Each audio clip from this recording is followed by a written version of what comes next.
السلام عليكم ورحمة الله وبركاته.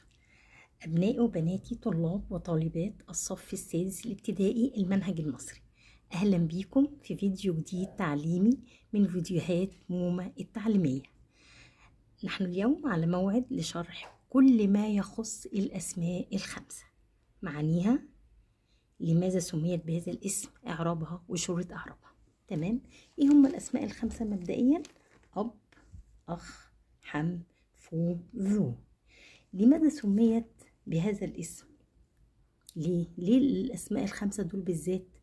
دول سميت بذلك لأنها تعرب بالعلامات الفرعية وليس بالحركات. إيه هي علامات إعرابها؟ الواو والياء والألف. تمام؟ يبقى الأسماء الخمسة تعرب بالعلامات الفرعية، حروف بدلا من الحركات في الإعراب العادي. تمام؟ طيب إيه هي شروط إعراب الأسماء الخمسة؟ عندي نوعين من الشروط، شروط عامة تنطبق على الخمس أسماء دول، وشروط خاصة. الشروط العامة أول حاجة أن تكون مفردة. يعني إيه مفردة؟ يعني لا تثنى ولا تجمع. طيب إذا كانت مثنى أو مجموعة تعرب إعراب المثنى والجمع العادي، يبقى تكون مفردة غير مثناه أو مجموعة. تمام؟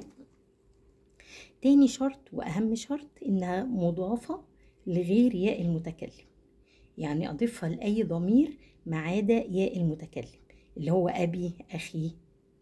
تمام؟ طيب لو اضافت لياء المتكلم تعرب بالحركات. تمام؟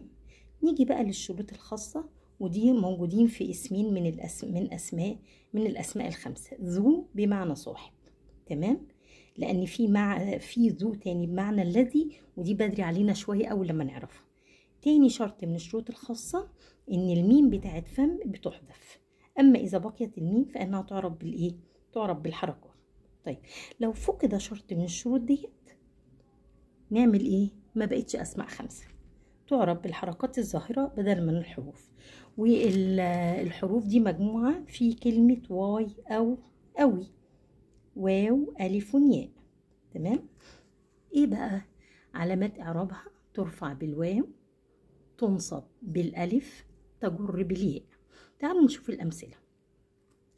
أول مثال بيقول لي أخوك ذو مروءة. أخوك ذو مروءة. تمام؟ طب لو قال لي أخي خلاص ما بقتش أسماء خمسة، لأن لا تضاف لياء المتكلم. تمام؟ طب تعالى نعرب أخوك. أخوك طبعا دي جملة اسمية. تمام؟ يبقى أخوك إيه؟ برافو عليك، مبتدأ مرفوع وعلامة رفع الواو، ولازم أقول كده لأنه من الأسماء الخمسة. طب والكاف دي؟ برافو عليك، ضمير متصل في محل إيه؟ برافو، جار مضاف إليه. نقول تاني، أخوك مبتدأ مرفوع علامة رفع الواو لأنه من الأسماء الخمسة، والكاف ضمير متصل في محل جر مضاف إليه. طب ذو خبر، ما هو المبتدأ محتاج خبر. أخوك ذو خبر مرفوع علامة رفع الواو لأنه من الأسماء الخمسة. مروءة برافو عليك مضاف إليه، مجرور علامة جره الكسرة. تمام؟ طيب نشوف المثال اللي بعده. شاهدت حماك أمس. دي جملة إيه؟ فعلية. برافو، شاهدت. هاخد شاهد لوحدها فعل ماضي مبني على الفتح. ممتاز. امال التاء دي ايه؟ تاء ضمير متصل في محل ايه؟ فاعل. يبقى شاهدت فعل وفاعل، يبقى حماك هيبقى ايه؟ برافو، احنا اتفقنا. قول ما تخافش. صح هنسقف قوي، غلط هنصحح. الموضوع بسيط وان شاء الله سهل. يبقى حماك ايه؟ مفعول به. ممتاز. مفعول به منصوب بالايه؟ بالالف لانه من الاسماء الخمسة. تمام؟ سلمت على أبيك، نفس الحكاية. سلم فعل ماضي مبني على الفتح، والتاء ضمير متصل في محل فاعل على حرف جر. أبيك اسم مجرور بالياء لأنه من الأسماء الخمسة. سهلة؟ إن شاء الله سهلة. ما تنسوش تكتبوا لي في التعليقات لو فهمنا الدرس، وتفعلوا الجرس، وتنسوش الاشتراك علشان يوصلك كل فيديو أول بأول. تمام؟ أشوفكم قريب إن شاء الله في فيديو جديد. يكتب لي في التعليقات أمثلة كتير عن الأسماء الخمسة. تمام، أشوفكم قريب إن شاء الله. السلام عليكم ورحمة الله وبركاته.